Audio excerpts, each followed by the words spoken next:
I feel like you'll be good with an edit. Yeah. Edit would be nice. I think an edit would be good for you. I would do that. That video of Conan, that was hilarious. Ooh, fashion. I said you as well, you know. Huh? You said me as well? Yeah, they are. They said like, I said you and Sims. Yes. Would Sims, be the people that I would like fashion wise. I'm like, brilliant. Yeah. Sims I just want to raid your wardrobe. Feel Everything. Free. I want to raid every single thing of it. Feel free. Because you like your clothes oversized. Mm. So then there's like a jumper that I've seen that I want. Which one? Like that purple one, and it's got all this fraying thing happening. Oh, Margiela jumper. Oh, is it? Can I have that one? Yeah. Okay, thanks. And what else can I have? Just come have a look. Oh, can I come over? Mm. Can I come over? Can I? Leave by the door. What's that one? I got enfolded. It's Kehlani. Oh, see, I'm old school. Oh, okay. I'm doing Aaliyah and Tank. That was. I didn't know that song. So. Can I? No, I didn't know that one. That song is cold. I feel like that's a specific generation of serenading that we don't have anymore. It's gone, and that's why there's no such thing as love. Do you know what some people are serenading? Who? K1 serenading. Yeah, K1 serenades. Yeah, but Odile serenading. Odile is serenading. Mm-hmm. He is. But I feel like, Odile does serenade. He's serenading at the moment. He is. Crazy. But I don't feel like Odile is serenading just one woman. And that is the issue. Like, there's certain men that you can look at and like, there's about 5 gals that think this song is about them. Hey. That's you as well. That's good writing. That's you as well. Me? Yeah. Could never. I called Kojey the other day to tell him that we're filming, by the way. We called Kojey the other day to tell him that he's an extraordinary flirt and every single woman around him thinks they probably have a chance. Did I not? Hey. Did I not say this to you? Do you know what? Sometimes in life, yeah, a little bit of hope is all you need to get you through the day. Hi guys, we've got Kojey in the building. Woo, woo, woo, woo, woo. Yeah. How are you feeling, darling? I'm feeling good. I'm feeling great. How are you? I'm good, I feel like this is going to be... It's actually quite interesting when I sit down with people that I actually know. And there's like somewhat of a relationship there. Yeah. So I always never know how deep we're going to go. How deep do you want to go? Wanna go deep, deep, deep, deep. Yeah, I didn't know the next bit. I know that the deep. How are you feeling? I feel good. How is life for you? Life is all right. It's busy. It's tumultuous. Ooh, I like that word. Tumultuous. But I'm mainly just navigating my thoughts and feelings on a day-to-day basis. It's like, I think people don't think that, like when it appears that you're doing well, obviously you are and you're successful and whatnot. I think sometimes they don't think that we have to sit with our thoughts daily, if that makes sense. They think like, oh yeah, like people say it to me like, oh, see, like, you're doing so well at these times, mate. I was in my bed crying last night. Oh, let's just everyone just take 5. Yeah, everyone just take 5. Sure. And then you might like upload for the dopamine hit and then. Yeah, well, I uploaded something yesterday, but I also upload and then I get scared. Uploading, releasing anything is like a bad day for me. Do you like upload and then leave and then don't go back on? Sometimes it ain't even me posting. Okay. Because. Oh my God, so what about when I'm sending you all those raunchy messages to your DM? Someone sees them? No one sees those. Jesus. No one sees those. Those go to a different folder. Oh, thank God for that. Yeah, I'll keep you safe, baby. Here we go. This is going to be the whole interview. You're just going to like drop everything in that thing. No, I just play along. You said, I didn't say anything about keeping me safe, baby. I just said... sorry, bro. Oh, Kojey, no, not today, please. It's not... My apologies, sir. I forgot the cameras were rolling. I know, this is what I'm saying, because also you got a really intense stare. And now I'm just going to spend the whole time blushing, which is so fucking annoying for me. Because now it's going to be like... Where else do you want me to look? Oh, Kojey, seriously. I knew this was going to happen. I didn't do nothing. Okay, cool. No, what was we saying? Oh wait, when you upload, Mm. you just sometimes I leave it and then I just go back maybe the next day Yeah. and then I just let it simmer. Yeah, let it do what it's doing. I think it's now. Before it was like almost like too much attention was what was kind of like. Now it's like the fact that Instagram and like algorithms have snatched the ability for like, attention away. It's like now posting don't even give you the same feeling because you're like, well, no one saw it anyway.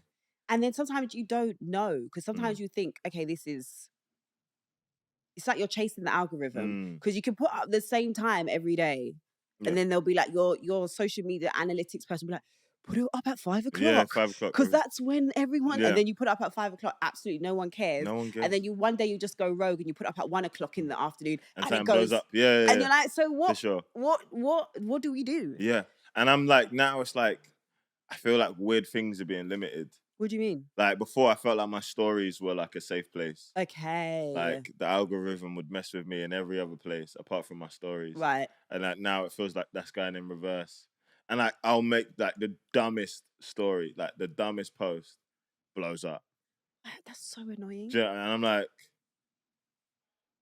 whatever. I saw a clip of you and Posty, and you was talking about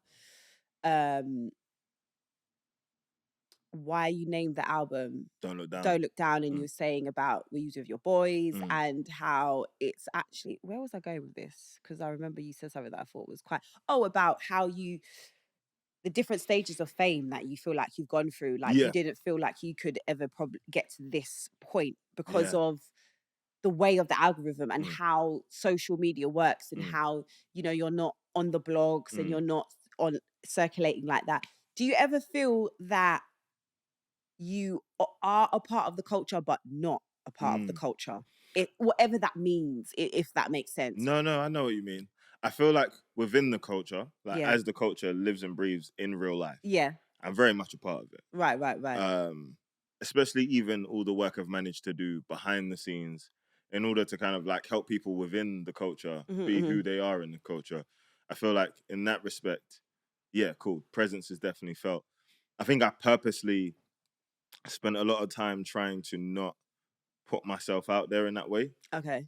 That by the time it was time to, I was kind of like playing catch up to my CV within the game and music and whatever. It was like, it's like I'm having to go back and explain to people like, no, I've been lit from them times. Okay. But like now you just met me these times. Okay, you might only know X, Y, and Z, but this is why everyone has so much love for me. Right. Okay. But I think now, especially within like this whole social media world, and I don't know what, not even to say like, and if you know me, everyone says, "Oh, Kojey, you should post more. You should be in front of the camera. You should chat. You should talk. You should act. You should do all of this." Like, because there's a lot of like dimensions to my personality. There is. But that's in real life. I really like real life. I really like in person. The internet doesn't move me that much. But then you have to do the internet though. I know. And do you know what it is? I would happily pay people to do the internet for me. But I feel like when you do the internet, you do it well. Yeah, when I get the motivation to, and then like I can easily be thrown off. Are you quite introvert sometimes, or like introvert extrovert? Yeah, literally that. It's like if I have to be outside and be front facing, I can do it super well. Yeah, we know. We see. But when I'm in the yard, I'm chilling. I've got my comic books, my video games. What was you like growing up? A mixture. Like, I think I had a lot of energy. So when I was put into extracurricular activities like acting, like I went drama school.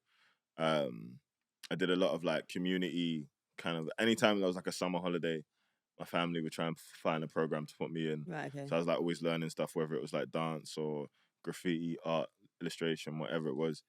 I kind of had to do something. And it was, sometimes people have one thing that they do. Like, okay, they're really good at football. So like every summer was football and they do that. Like, I was kind of like, my interests would change, but I'd be super passionate about whatever I was interested in at the time. Music was never that though. Really? Yeah, I wasn't into music or even thought about the idea of doing music until I was like maybe 21. Oh, 21. So when did that shift come, and what made you be like, oh, okay, cool, 21, music could be a thing for me? I was doing spoken word poetry. Okay. And it was when the scene was the scene. We had George the Poet, Nigo True, and Troy Bar, Dilemma, Sophia Thacker, Chosen. Like there was so many like young black spoken word artists coming through that were like really cutting through the scene. And I was like, I could do that because I used to write dumb little poems.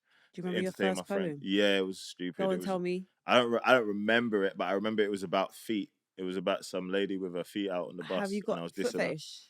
No, I don't like feet at all. No, you don't, do you? That's so annoying for me. Why, you like foot stuff? Because I've got banging feet. Okay, so you want the opportunity to do stuff with your feet? No. I just want whoever I'm with to like feet. Okay. Admire feet. Like, I want them to look at my feet and be like, wow, your feet are beautiful. Is that our first roadblock?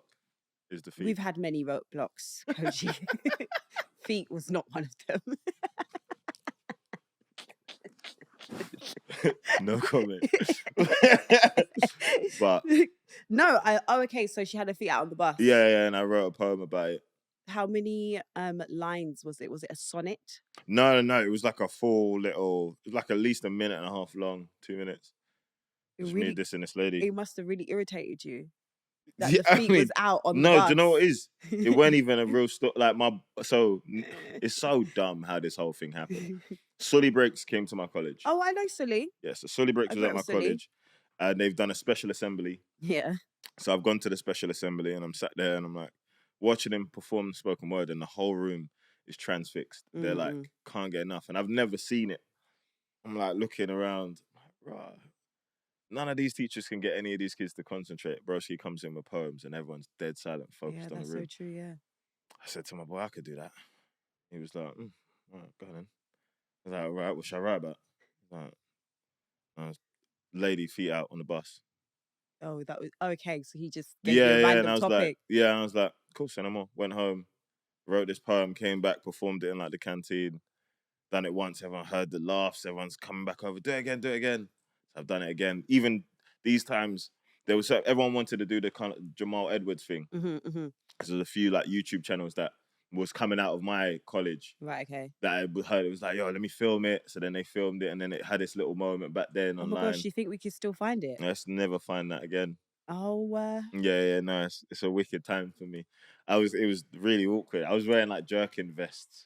What's a like, jerkin you know, vest? like the jerk, like the tribal printed River Island, and it was a wicked time. Watch, they're gonna come back around, them tribal things. Oh, everything is coming back around. Give it about. Let's hope that never.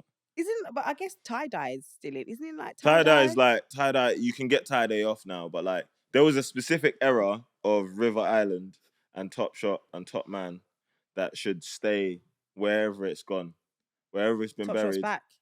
Yeah, but they've reinvented themselves. They've understood the mistakes of their past, and they've decided we're never doing that again. And wherever that stuff's buried, we'll just keep it there. It's probably they're probably burning it as like fossil fuel. Do you know what I mean? It's probably what the country's running off now, just like cuffed. You know, remember the cuffed like chinos? Yeah. Yeah. That's why electricity's gone up. Because they've burnt through the stock of cuffed chinos from River Island, and now they're having to look for other sources. They're burning Rihanna-tees. Rihanna-tees, bring them back. No, they're burning the Rihanna days. Fringe Oh my tees. God, I love that. They're burning that now. Yeah, and they have to burn a lot more, so that's why the price went up of the electricity. Did they ever get like the likeness for those t-shirts? No, it was very illegal. Yeah, what they was doing. Just like yeah. So, but I what about like Topshop is back, yeah. I think I wouldn't be mad if I walked into Topshop and I saw my face like splattered on a t-shirt. You would be mad. No, I think you wouldn't be mad. You would be mad if it was Topshop and you can tell you've even checked the sizes and there's only extra small left. All the other sizes are sold out, and you're thinking, hey, and then you check the price of the t-shirt and you say, wow, $29.99 per t-shirt, and they're all gone, and you're thinking, wow, not a single cent, not a red dollar That's dime actually has quite entered my true. bank account. But then think You'll about burn the place. Yeah, you'll burn the place, but then you think you'll get P when you What, let it stack up? when you sue them. Yeah. But then like it's a long lawsuit. Yeah, and then they're gonna make it difficult for you to even sue them. So you got to spend money to sue them. And they'll say that they got the picture of Getty, so it's actually Getty that Yeah, they needed to pay. Yeah, they had not to pay the you. photographer, and he got his change. Yeah, dark. Look at us Wickedness. with our hypotheticals. Hey. So yeah, a lot of hypotheticals. there's always a hypothetical. Always a hypothetical. So the album, Yep. Don't Look Down. Please. You want to look down? Never. I'm only trying to look up from now on. Why? How often do you think you looked down back in the past? Not enough. Wait, so you want to look up, but you don't think you look down enough? Talk to me. How does that work? I think if I look down more, it wouldn't be so scary, the idea of falling. I'd be like, oh, okay, I know where the ground is. But then in that clip, you were saying that fear, because you're basically saying fear is what has kept you from sometimes do it because you're scared of the fall. Yeah. But if you just understood the fall, then you wouldn't be worried about the fall, if that makes sense. Okay, cool. Essentially, the whole concept came from a trip I took to Japan with two of my boys. One was like my boy from like primary school, but I've never been on holiday with him. And then one was my other boy who's like a newer friend that I'm always with. You know, Quali. I'm always with Quali. Okay, cool, yeah. So we've gone to the onsen, we're sitting in there and we're just like talking.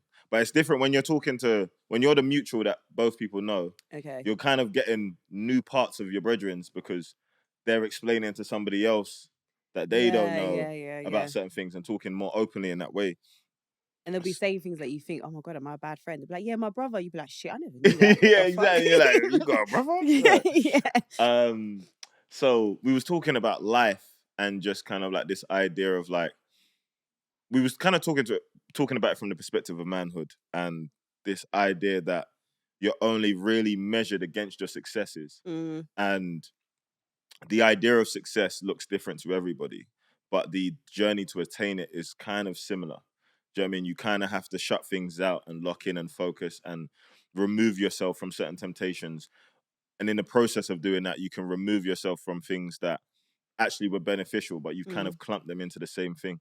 And you get to this state of comfort once you get to this point of success, that the idea of losing any of that is probably like the scariest thing you can imagine. Not because you can't afford to do this and fly out and whatever, but it's like the further along you go, the more people are dependent on you.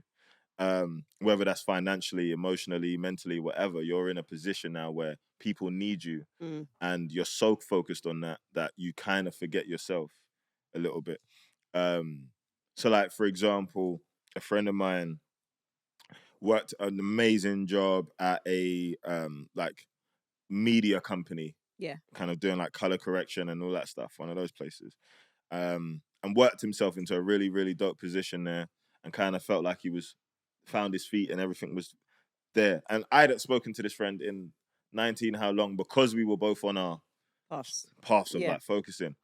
Then one day we're on Discord and he's checked Reddit, and then there's like a Reddit thread that's basically talking about everyone from his company's essentially gone because an email got leaked. And then lo and behold, next day, redundancy email. No. And everything he's kind of worked for has kind of been swept from him. And it's that fall of like, bro, like, what am I meant to do now? And also I spent the majority of my life working towards this goal, and it's almost become like my identity. Yeah. And then when that goes, what is my identity? Yeah. And that's the fall that I talk about. Is it's not like a physical like but like sometimes it's just that separation from yourself to be like, bro, who am I and what journey am I actually on? Because I thought I was walking this path, but now I'm forced to walk this path. Who am I along this journey? Do you know what I mean? I see something recently that really spoke to me on a deeper level when I saw it. Not even because I've been through it, I'm going through it, but I could just hear that rug pull moment and that kind of shift in the journey. It was an amazing singer-songwriter called Debbie. Right. I put up a post and Debbie. Yeah. She's incredible. Yeah. And she had put up a post about essentially saying she had been dropped from her label. Oh no. And her EP was meant to come out, and there was like other things going on in her life, but it was topped off by this like. Yeah. Then I got an email saying I'm not with the label no more. And especially in an artist position, there's so much dependency on these kind of like systems to kind of get you through that once you're even in it, you're like, oh, okay, I'm in the game. Yeah. And then it's like they're telling you can't play no more. Yeah. And it's like, well, my talent's the same, my ability's the same, my journey's supposed to be the same, but who am I now on this new path that I have to find myself on? And it's crazy. And then on top of that, when you are an artist, you have to do it in front of the public, world, and I think that's what. And I think with me, sometimes I think that's why I always try to keep a certain level of like normality, because if the day comes or whatever when I'm maybe not what I was or whatever that means, I don't want the fall to be so a long drop. It's like I'm in the middle. It was only a little bit of a drop. Like I stumble. kept it. Yeah, I kept it. I didn't really move out ends. I didn't like, you know what I mean? I didn't go and do all these things because if the fall happens, I don't want to feel like the fall. So I think for me, like when people are like, oh, what have you did? And I'm always like, not yet, or I'm going to wait, or I'm going to wait for this, because I think that is for me. And because this thing is so fleeting as well. Yeah. And like we're talking about social media, I don't think anyone really knows what's happening with, especially with art at the moment, because before it was the big machines that decided, you know, who was going to be the thing or who was going to be the moment. And now they are basically following what the audience say. Like if the audience say this person's lit, boom, now we're going to sign this person. If the audience doesn't want this person anymore, bye, you got to go. Yeah. So every I think day's a scramble in them offices. Yeah. Man. Every day's a scramble. When you get into like the scene, you get into the industry, you get into the record labels, whatever, you witness firsthand. Every day is a scramble. So have you always been signed? I signed in 2018. And how have you found that? Have you enjoyed it being signed, or do you? So how long was you independent before you became signed? Probably about 7 years. Okay, right. Yeah, about 6 or 7 years. It was for a while, and people was trying to sign me the whole time. Right. I got offered some disrespectful money in the beginning. Like, it was baffling. It was when I've been told the story.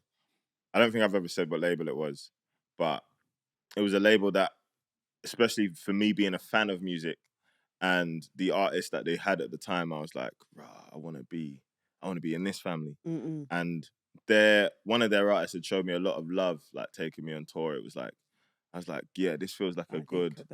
It feels like a good home, and they've invited me in for a meeting. Okay. I think this was after I got off the tour with the artist from that label, and I go and I sat there and they give me all the good waffle, and then I go home and the next day they send the contract through, and I read it, and it was something like I think it was like 5K.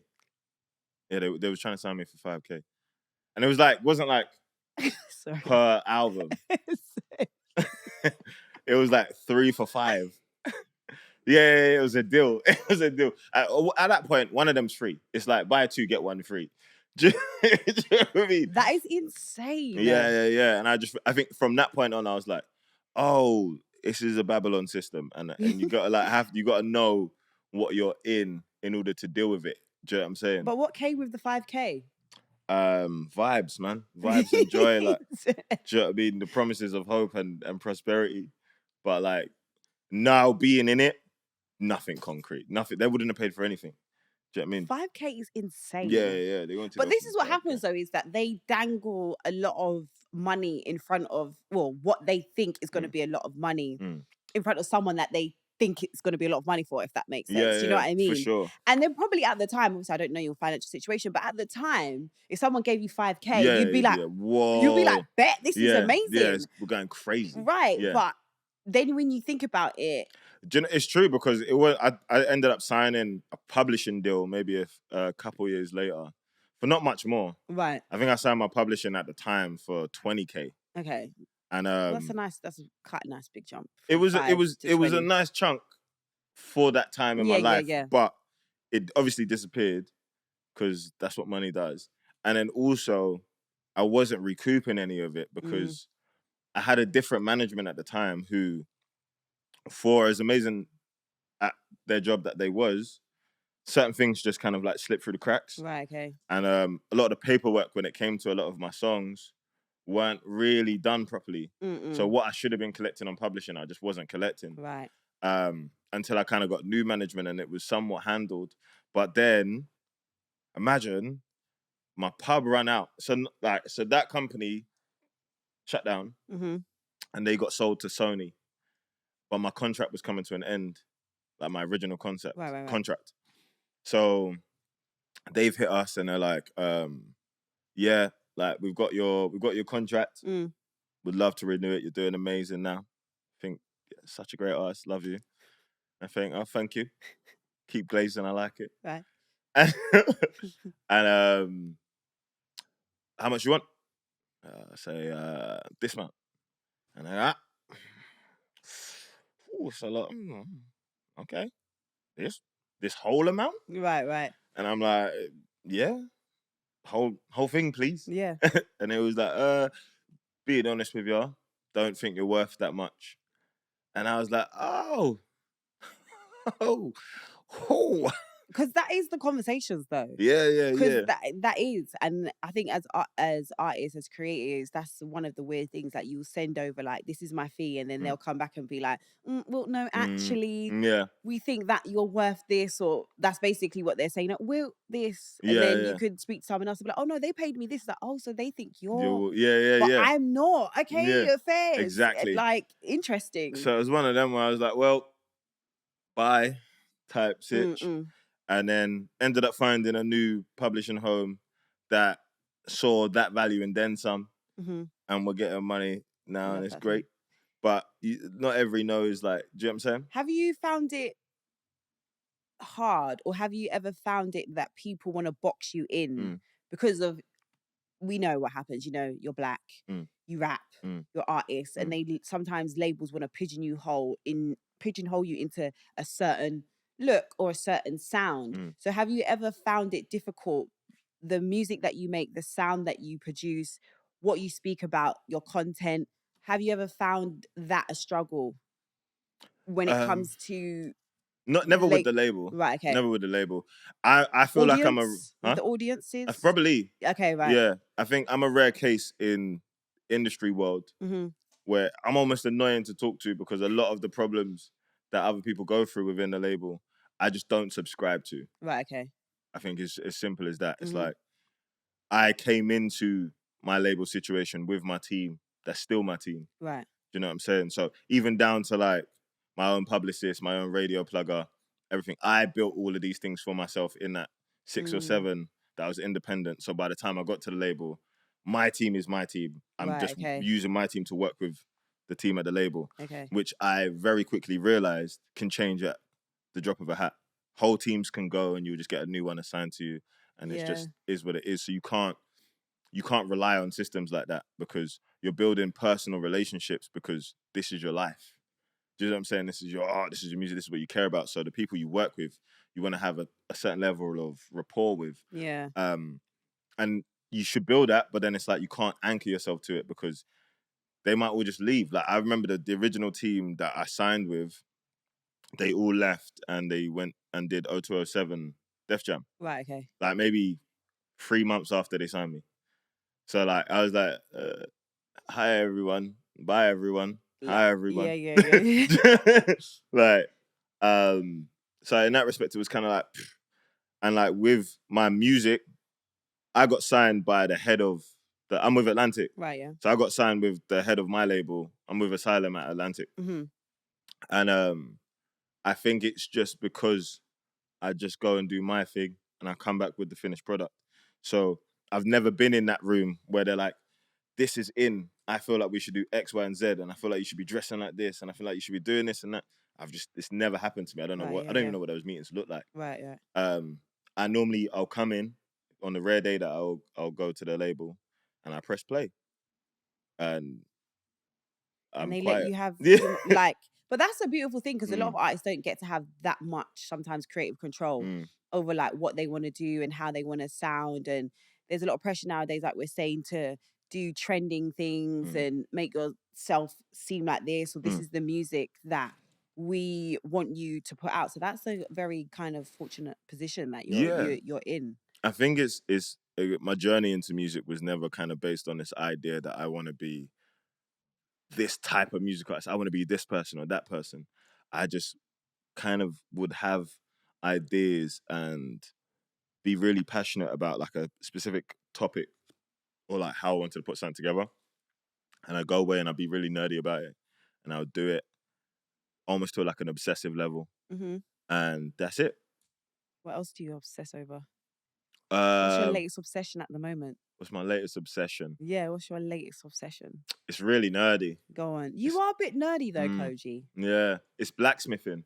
What? What's that? Blacksmithing is like metal work. So like, you know how they make weapons? Oh, okay. Like smashing the steel and so then... what, you like making your own jewelry and stuff? I want to get into jewelry making. I look at Kojey has bearings on his hands.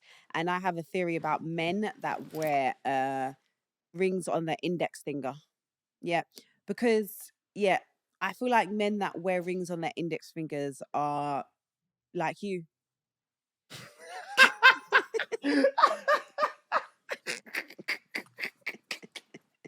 What does that mean, Zeze? It just means like they're just Kojey. As in, I think men that wear rings on the index finger, I'm talking because I've got rings on my index finger, yeah.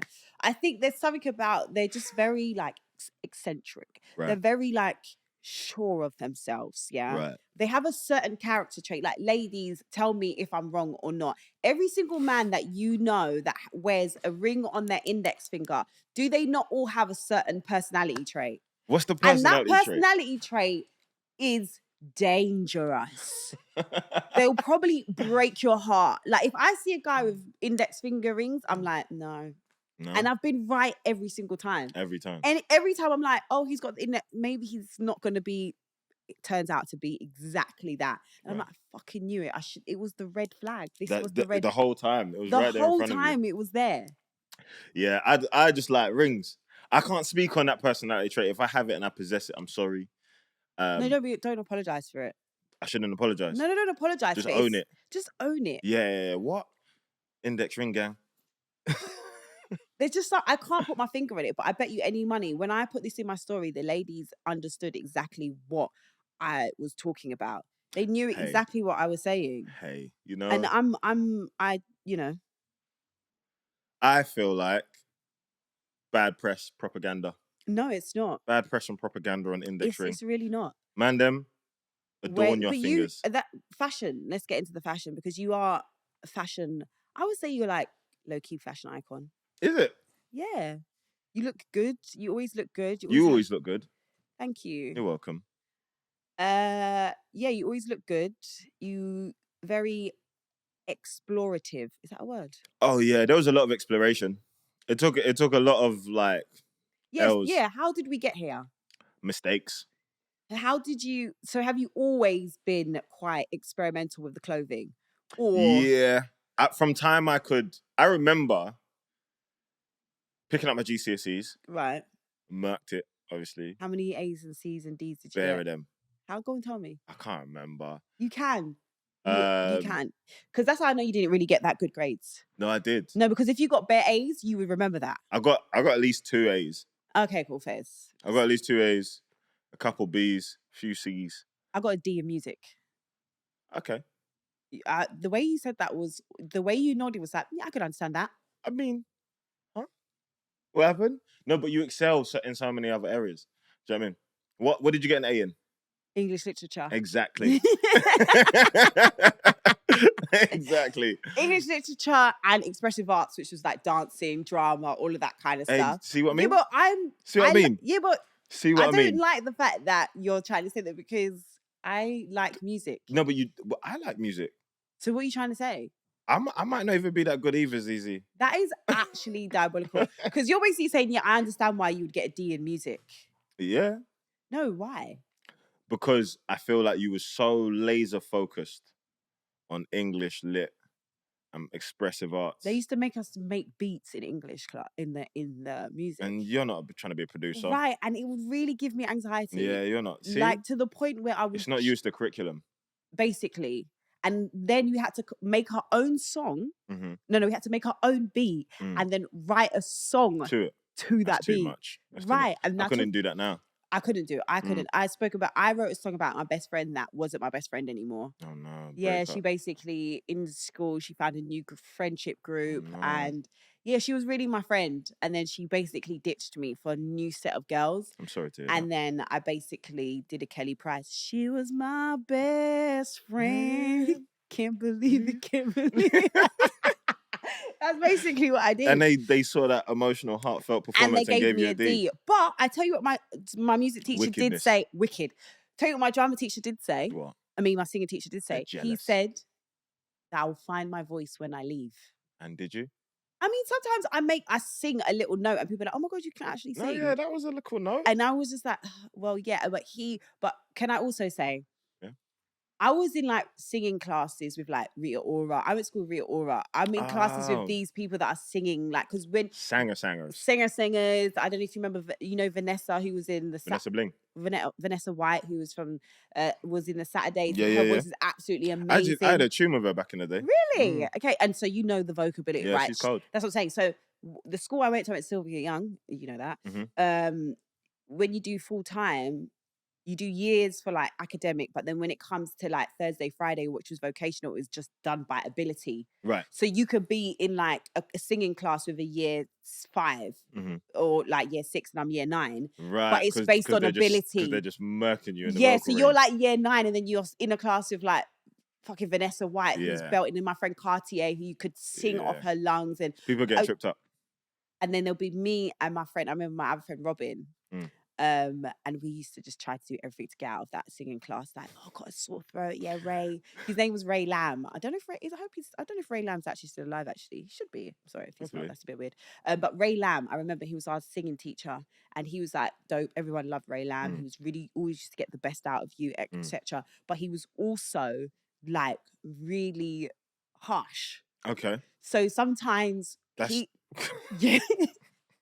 So we'll be singing harmonies. He'll be like, for fuck's sakes, why we? Yeah. No way. Yeah, it'll be to the point where he would like swear. And I remember one time I went home and I told my mum, I was like, oh my God, yeah, the drama teacher. But my mum never swore. My mum's like a Christian. She doesn't swear. She doesn't do any of these things. And I remember I went home and I said, yeah, like he swore. He was like swearing and stuff.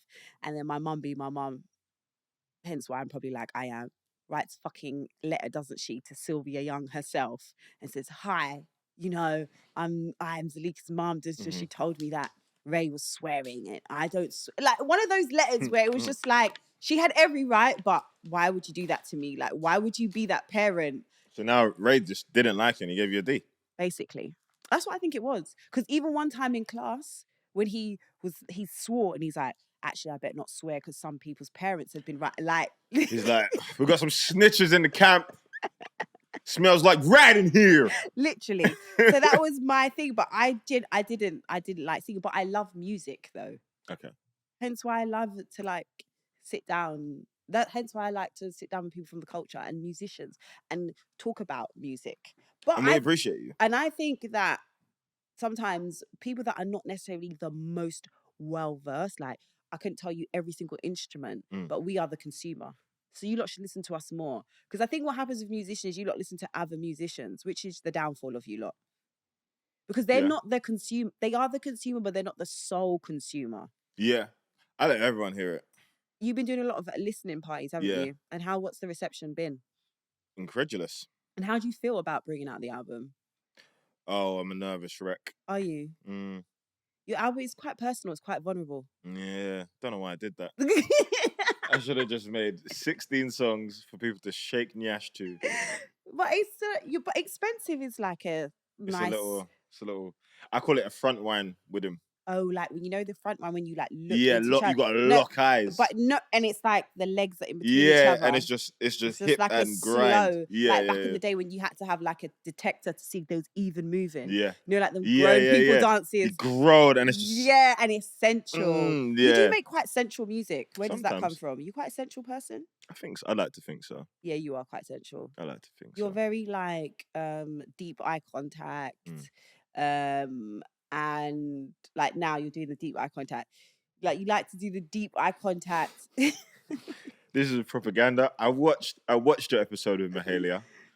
What did I say? I did. I said about. What did I say about you again? Do you know what? Let's have it out. Well, yeah, go on. Let's have it out. I actually did say something about you and Mahalia. Propaganda. What did I say again? You said that I have an intense stare. Yes. And it's like you'll think like everything you're saying today. What did I say? Go on. I can't even remember. I did. I remember. I should find it. We're gonna find it. I'm I should gonna find this insert clip. it here. That's what we're gonna do. Insert it here. Insert the clip right here. Write it down to insert it here. I can't. I did. I said you got intense. You do, but Kojey, you know this. Like you know this. I don't know anything. You can't even do it with a straight face. That is the wickedest thing. That is the wickedest thing. I don't know anything. How is the love life? Talk to me. Oh God, Go on, talk to me. How's the love life going? It's awful. Why? Do you know what was? Yeah, I see something recently, and I'm one of them like swipe. I keep swiping whenever I see them like TikToks or like reels. That's like, this kind of man is blah blah blah blah blah. I'm like, shut up. But obviously, people would describe me as nonchalant. You are. It's not true. This is true. Propaganda. But in that little post, it was like, yeah, the nonchalant ones are the most sensitive. But I was just about to say that. I think you're not nonchalant. I think you're just scared of getting hurt. Oh, petrified. And I've been hurt and I don't like it. Yeah, but so what are you going to do? Just not ever... You're just going to keep everyone at arm's length all the time? No, like someone will make me want to give them a hug. But in the meantime, this hasn't turned to this, you know? Yeah, but are you allowing this to turn into this? Because I don't think you allow it. I think if anyone starts getting close, then you're a bit like, maybe this is a bit too much for me. Maybe. I feel like the fear of being hurt has made me very comfortable with the idea of being alone. Ooh, that's a click moment. Even though it was toxic. And now the idea of not being alone is probably more scary than the idea of being by myself. So what's your ideal setup? Like part-time girlfriend, basically? No, I'd love a full-timer. I'd love someone to work overtime, if anything. I saw that you're looking for a sugar mama. Absolutely. I saw this. I saw that you're looking for a sugar mama. Do you know parking tickets have gone up to £80? I saw this. You had 3. 8. I have about 9 now. And I refuse to pay any of them. I'm lying. I've paid some. But at this point, I feel like I'm owed some sugar mama currency. I'm trying to get some sugar daddy currency. Yeah? Well, listen. How about, we'll just do a pyramid scheme. Yeah? Go on. How about you be my sugar mama, but you get a sugar papa of sugar. You get that, yeah? So he's sweetening you up. And then I'm giving you that. So it's just a thing. 100%. And then guess what? What? Because I'm all sweet up now, I start making the yearny-gurney music, the yearners, yeah? The eyes closed, R&B in the rain, yeah? Yeah. That you get to enjoy. With you or with the sugar papa? Both if you're nasty. Know what I'm saying? No, I can only do one guy at a time. Really? Yeah. Yeah, one man to your pom pom. Why would, excuse me, first of all, that really was very shocking. Is it?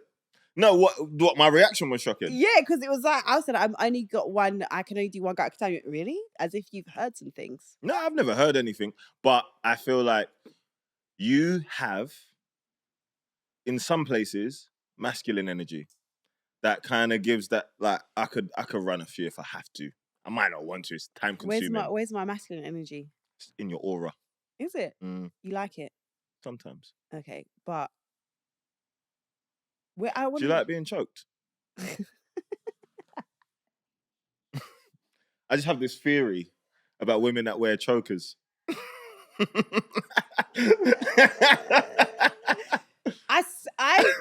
That's why you told me to put it on. Maybe. So you could ask these dumb questions. Because what do you mean? Literally, before I started, I said, do you think I should put this on? And he's like, yeah, go and put it on. And I was like, but do you think it's just a bit too much? And he was like, no, put it on. Gotcha. And I was like, okay, cool. I don't really like being choked sometimes, but I'm not like a, you know, like some girls are like, just a little, you know, just a little. Yeah, just a little. Assertiveness. But I'm not like, are you writing this down?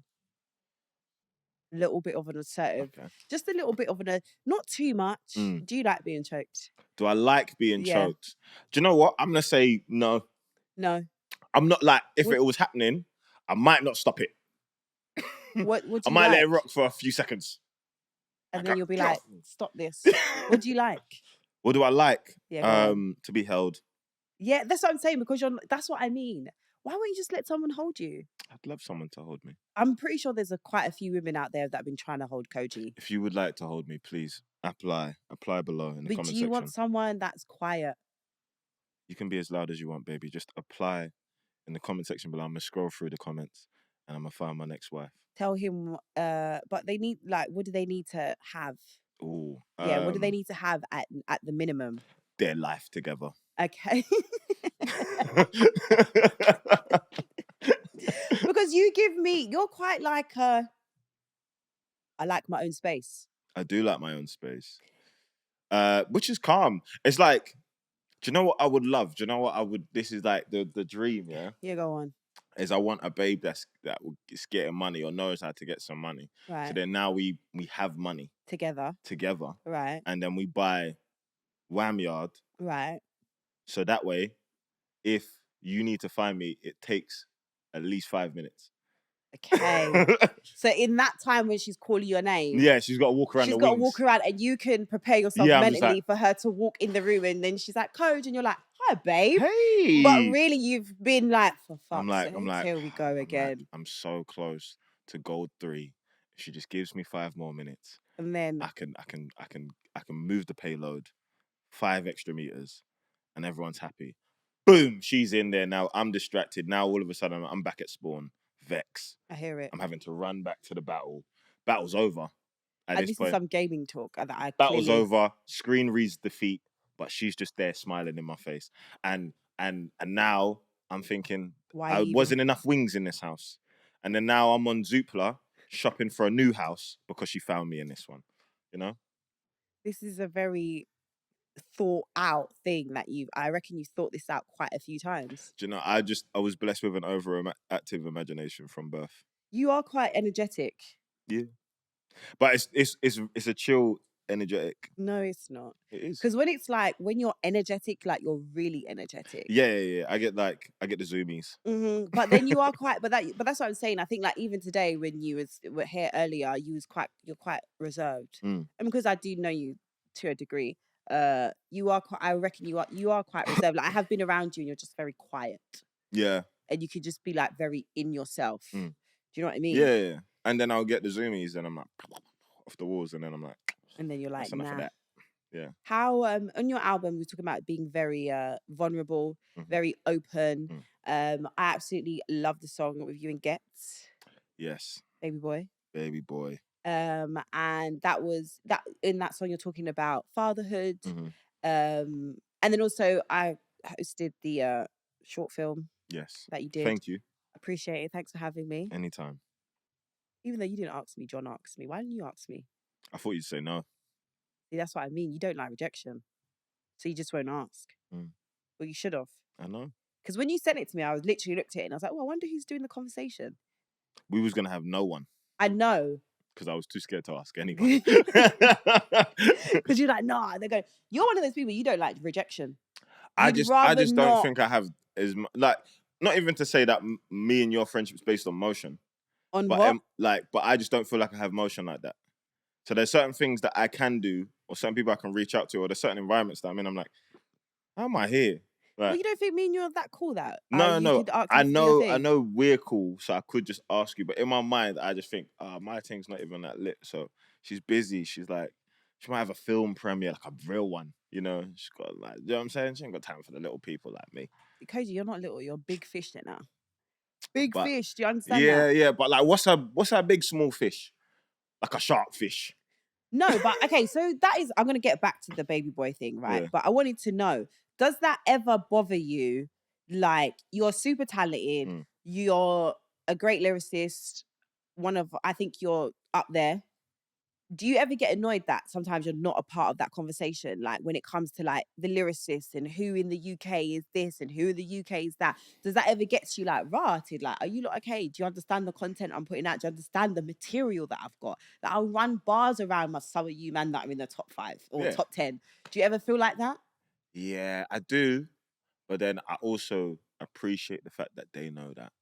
Everyone leaves me alone. Do you know what I mean? Oh, what do you mean? I feel like, so I saw a post one day and I was like, I relate, where they was like, there's a specific reason why someone like Andre 3000 has never been in a prolific rap beef back and forth. Right. You see what I'm saying? Yeah. But everyone still speaks about his pen like it's the That's GOAT so status true. pen. Yeah. Do you get me? It's like, even on energy wise, you probably would be like, that's strange to go out Andre 3000. But also, if you did, you kind of have to be prepared for what's coming back. Also, do they ever include Andre in the lists, really? They do and they don't. They include him on like a special mentions a lot of the time. Right, okay, where right. It's like his place is so unique. Unique that it's either immediately right at the top or just kind of special mention. Right, okay. And I feel like maybe I get the same thing, but also I think it's part and parcel with how my career has gone. Right, okay. So if you knew me from poetry or you knew me for my lyrics or my rap songs per se, you would understand my lyrical ability. But a lot of the songs that blew up for me, I was singing. Okay. I'm not really even a singer. I was just crooning on the vibes. But those are the songs that would go international. Do you know what I'm saying? So it then kind of put me into this bracket of he's not a rapper, he's an artist. And then it's hard to have that lyricist and artist conversation. They never really happen simultaneously. Saying, yeah. Do you know what I mean? So I think if people think about like best artists from the UK, I probably come up more than best lyricists or rappers, even though I am you get me? Talk to me about your voice. What about it? Like there's like a special cadence that it has. Don't know. What does it sound like? Tell me, do an impression. Go there in your mind. Yeah, so what I'm trying to say is like, my name's Kojey and I'm happy to be here. You made me sound like I'm from the Midlands. Yeah, and it's like, it's very like...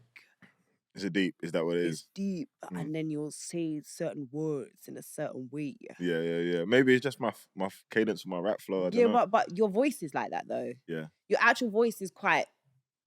I just talking... I genuinely love the cadence of your voice, like when you rap. But how did you?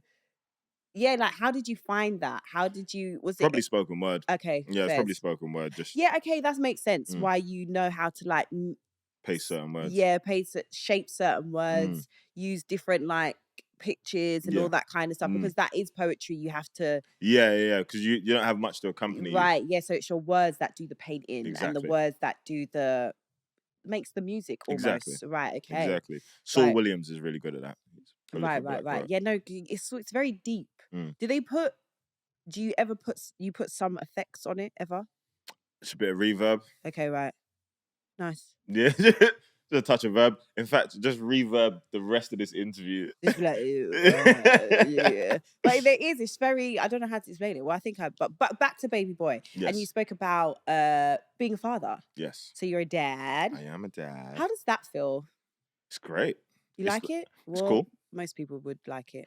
I feel like I love fatherhood for everything it teaches me. Okay. And what would you say are the 3 top things that fatherhood has taught you? Patience, understanding, and hindsight. So I think patience in a sense where you're dealing with someone when it comes to like your children. Yeah. With a limited amount of knowledge, but you have all the expectancy in the world of them because they're your child.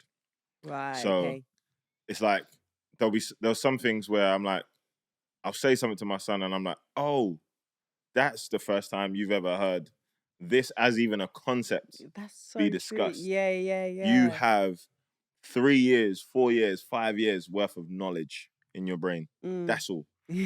And me at 32 is now expecting to have comparative conversation with you. It's not happening. Yeah. So it's that patience in a sense where it's like, no, they're learning, and then as they learn, you learn with them. And it's funny because my son will say things that in the grand scheme is intelligence, but I've written it off as useless information because it doesn't apply to my life.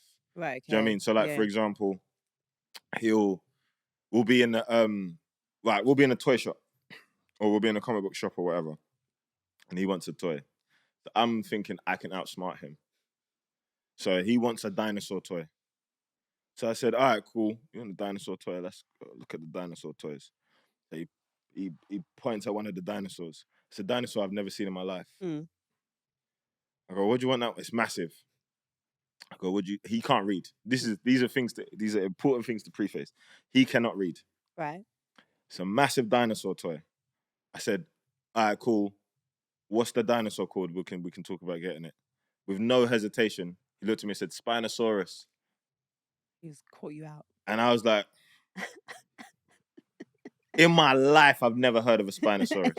In my life. And I felt like I knew dinosaurs, pterodactyls, T-Rexes. They're bait ones though. Come on now. Get your knowledge up. The Stegosaurus. He's coming with the Bro, deep she said dives. Spinosaurus.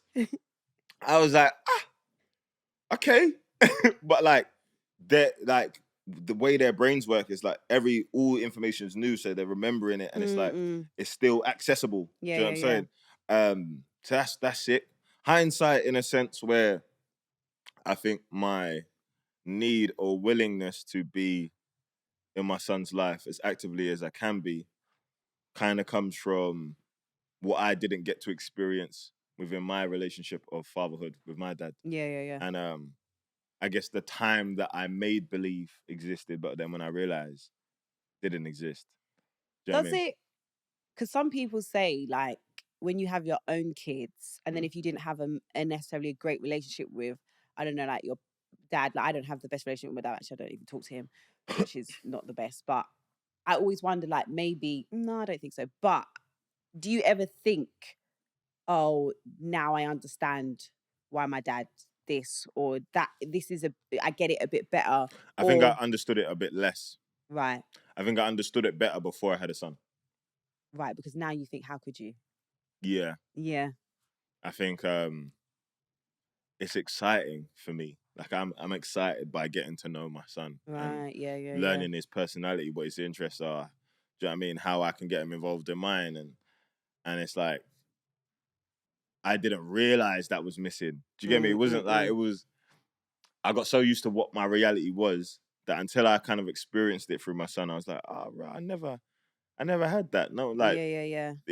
No one was showing up to watch this cartoon with me, or like, yo, son, I just saw this crazy exhibition. Let's go to, like, do you know what I'm saying? Like, I don't have any of those memories with my dad. I have memories with my dad, but they're all very functional. Right. Do you know what I'm saying? Like, I'm being picked up, or he's eating and I'm sat with him, or I'm in his car, but like, we're not talking. It's like little things like that. It's like, I have memories with my dad. He was there. Yeah. But I don't have memories connecting with my dad until I was maybe 22. And then I spoke to my dad a lot. There was a summer I spoke to my dad a lot. And it was actually the summer that I wrote one of my first EPs called 23 Winters. Okay. And I had all these sound bites from my dad because we were talking. I'd record these parts of the conversation and I put them on the EP. But I think publicly it created this perception that I had this almost like Simba, Mufasa relationship with my dad, in which I was all this knowledge and everything's being passed down, and I'm now the vessel for this older, wiser soul, and we have this like really tight kinship. But everything that the audience is learning, I'm learning. Yeah. Do you know what I'm saying? I just put it out there. Yeah. And it was like, it was dope to kind of connect with him in this way and kind of see a different perspective to him. But I think by that point, I kind of had to take those learnings and discover what manhood was going to be for me personally. You know what I'm saying? Without that, because I can't make believe time. You know what I'm saying?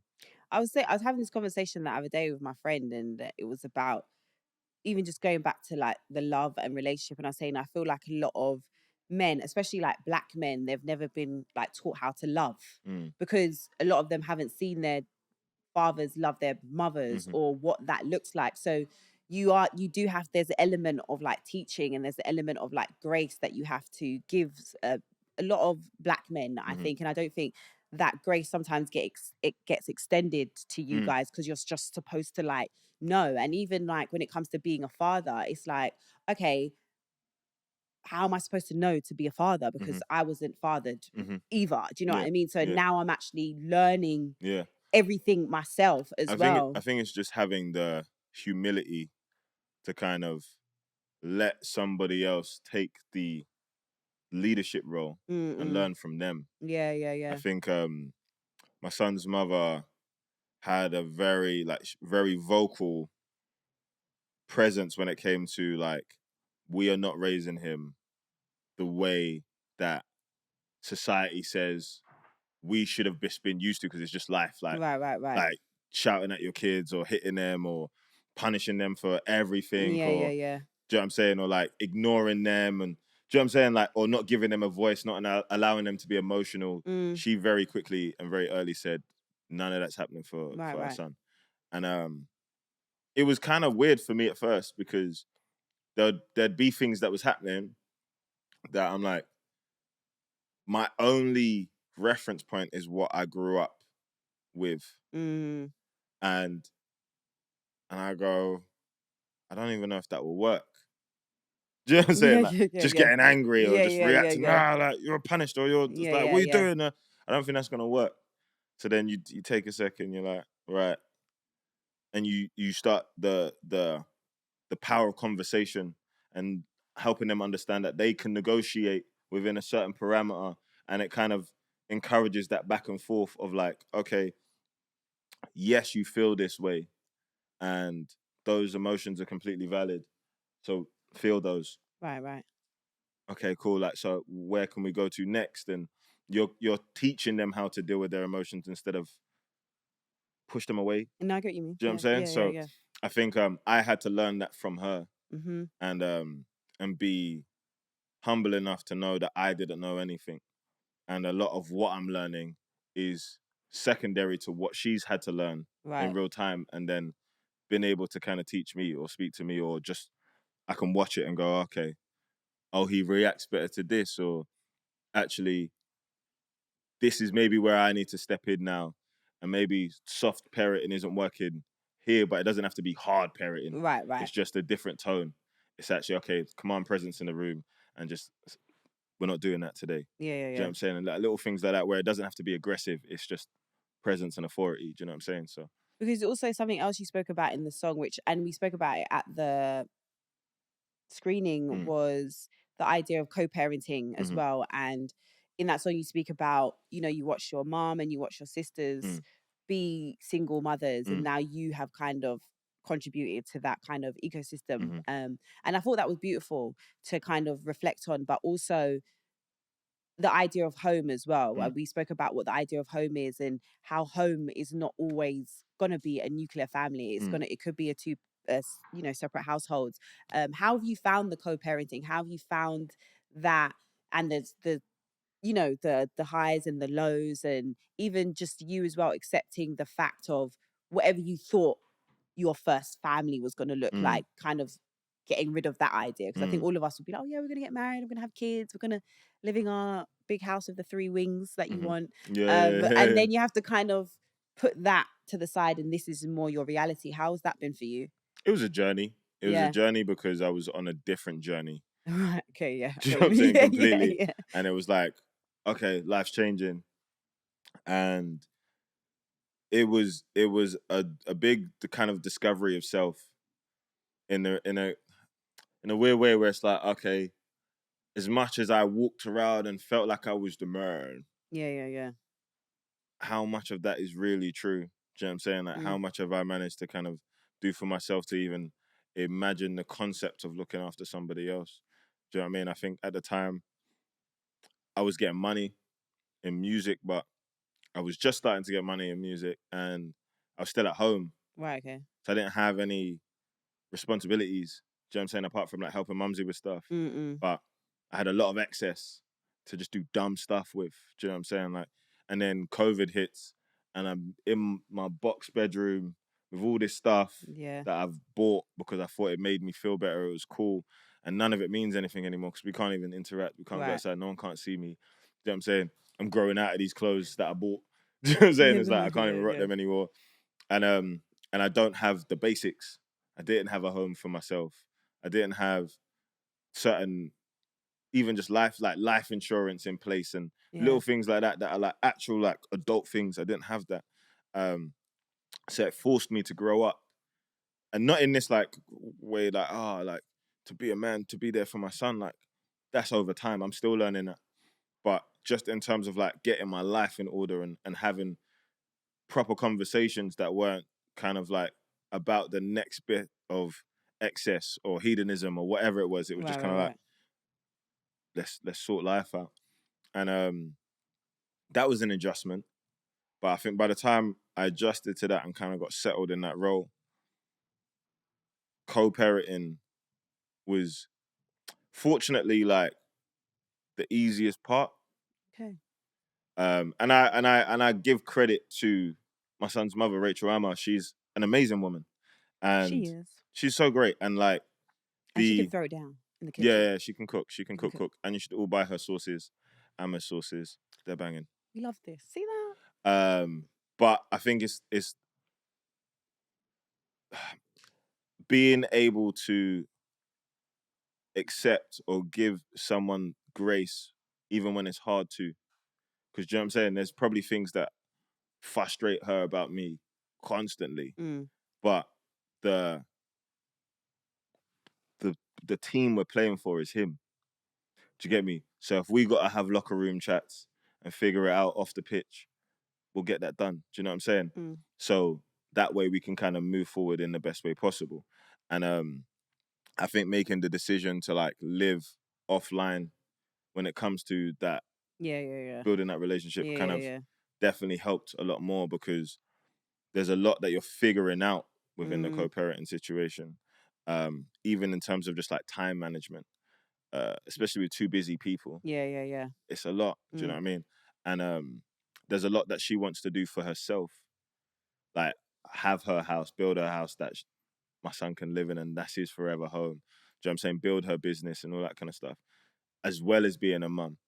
So it's like now co-parenting looks like, how do I support that? Like, do you know what I'm saying? The dynamic changes consistently. Like in the beginning, it was kind of like, okay, how can I be there to kind of just help with like the fact that it's a lot. And then it's like, all right, well, now I gotta earn. So how do I go out and start making money so I can actually start providing things? Or, do you know what I'm saying? It's like every checkpoint changes.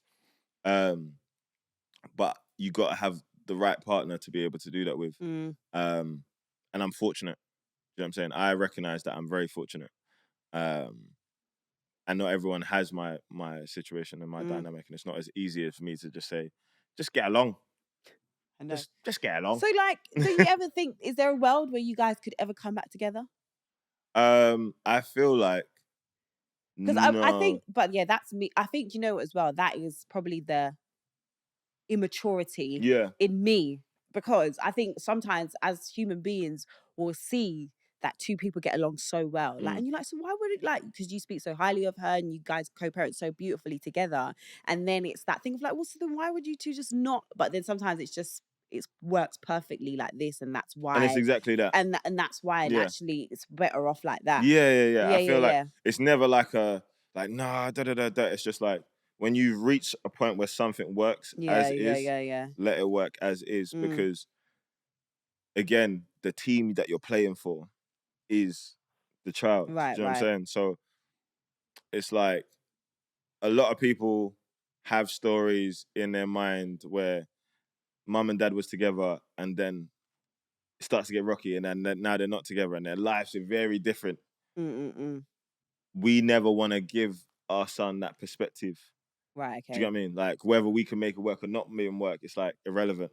Right. Like, we work for him. Do you know what I'm saying? So Fairs. So it's like, I wouldn't want to do that as either as well. Do you know what I mean? That whole like, we're together one day, we're not together. Do you know what I'm saying? I feel like we've got such a great dynamic as it stands now. That's still a work in progress. That's it's perfect. Do you want more children?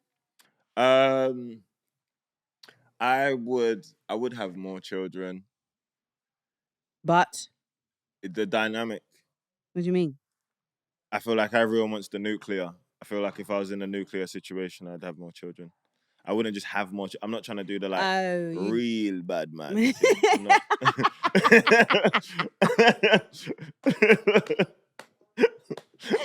Like just begging. Yeah.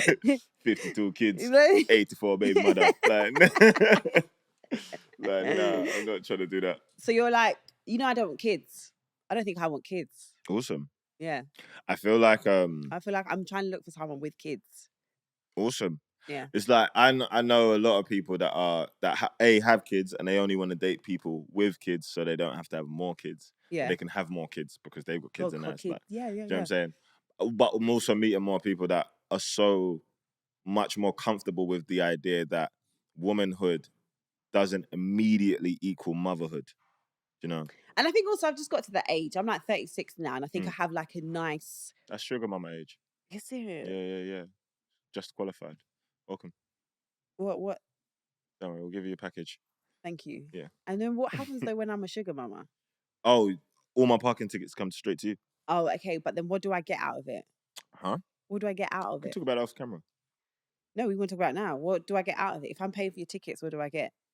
And I'm paying for your tickets. I'm paying for the lifestyle. I'm paying. What do you give me? Foot stuff. Foot stuff. I want other stuff. Other stuff as well. Yeah. Greedy. Jesus Christ. I want it. Jesus Christ. I just want my parking tickets paid for. I want it all. Okay, so I'm hearing that there is going to be a big mural. Yeah. In Shoreditch. Yeah. That's your like hometown, no? Yeah. It'll be my second one over there. Huh? It'll be my second one over there. Second. Okay. I said just to let y'all know. Yeah. This is my second mural. Yeah, I've been muraled. I ain't new to this. I know. So but it's kind of weird being muraled while you're alive. No, I don't think so. You reckon? No, I want to be there. And see it live. I want to see it live. Mm. Wait, how does the murals come about? The first one, Dr. Martens set up. Okay. I was doing a brand partnership with Dr. Martens, which was really cool, actually, because there's certain brands I'll shout out after the contracts ended. Right. Okay. Do you get me? Like this is free. This one's for free, Dr. Martens. But I love you like cooked food. Dr. Martens. My mum used to make me wear Dr. Martens. They're so mad that back in the day. Remember when your mum used to make you wear Dr. Martens and you hated them, and then they came back into fashion. I only started wearing Dr. Martens when I was like in my teenager. I know my mum. I used to have the boot ones. I used to wear them to reception. Yeah, like when I was 4.